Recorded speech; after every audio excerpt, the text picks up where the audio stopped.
the timer's tick event, I'm going to set me.opacity, the opacity property of the form, me.opacity, to equal whatever it was, me.opacity, minus 0.05.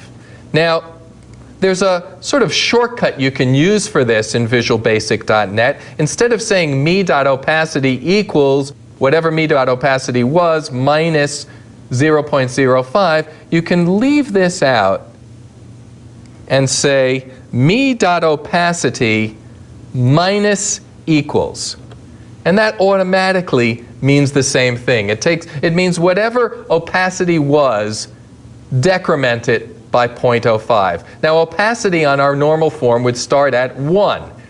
It's going to then be decremented after 100 milliseconds, once our timer is running, to 0.95, 0.9, 0.85, and so on.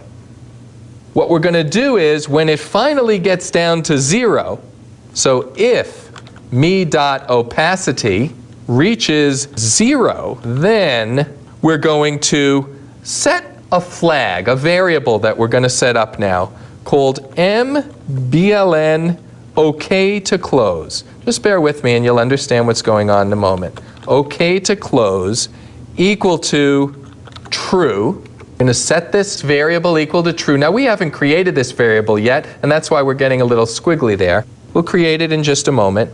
And then we'll close the form. So we're going to make the opacity go down, down, down, down, down.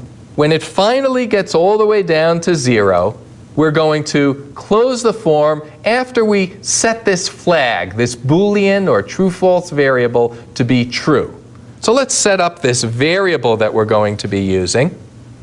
The variable is something that's going to be used from perhaps multiple different event procedures in the form. And so we're going to declare it outside of any one event procedure. Now, you don't have to put it at the top. In previous versions of Visual Basic, there was a special area at the top called the declaration area. We don't have that anymore. You could put it anywhere you wanted in your code outside of a procedure. We're going to say private. This is only going to be used from inside the form. We're going to use that name, mbln for Boolean, m just for the fact that it's a class level. Module level is what it used to stand for, but many people still use the m for class level variables, which are also called fields. So mbln OK to close. This automatically, when we set it up as Boolean, will have a default value of false. That's the default value for Booleans. But just to be clear, just to make it explicit that we know that this is starting off with a value of false, we'll say equals false. So we can set a value right here when we declare this, and we'll say we want it to equal false, even though that would be the default value for a Boolean variable anyway. So we've set this up in our form. It's starting out false. It's not OK to close. Now, how are we going to enforce this rule that it's not OK to close? What we're going to do is write some code in the closing event of the form. So over here on the left-hand drop-down box, because I want to write an event procedure for an event of the form class, you'll notice that form isn't listed anywhere here. Only the individual controls are listed. What I'm going to do is select base class events. What is the base class for FRM? Hello, the base class, the class that we derived from, is system.windows.forms.form, the form class.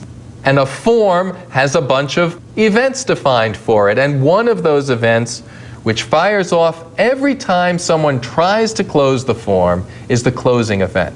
This fires before the form has actually closed. And one interesting thing about this event is that the second parameter after sender is not just event args, it's something called cancel event args, because this is an event handler that will allow us to cancel the closing of the form. And the way we do that is we take this parameter E that's passed into this event procedure. And you're going to learn more about event procedures later. And we take that E and dot. It has a cancel property. And we're going to set that cancel property equal to true. So we're saying cancel this event. Stop the form from closing and enable the timer. So if anyone tries to close our form, we say, wait a minute. You can't close the form. Instead, we're going to enable this timer. But we don't want to do that all the time, because when the timer's finally done fading the form away, we want to be able to close the form. We only want to do that if our variable, if mbln OK to close, if that variable is still false. So if that equals false, then we're going to cancel the closing of the form. We get our squiggly because we didn't put in an end if yet. And we enable our timer.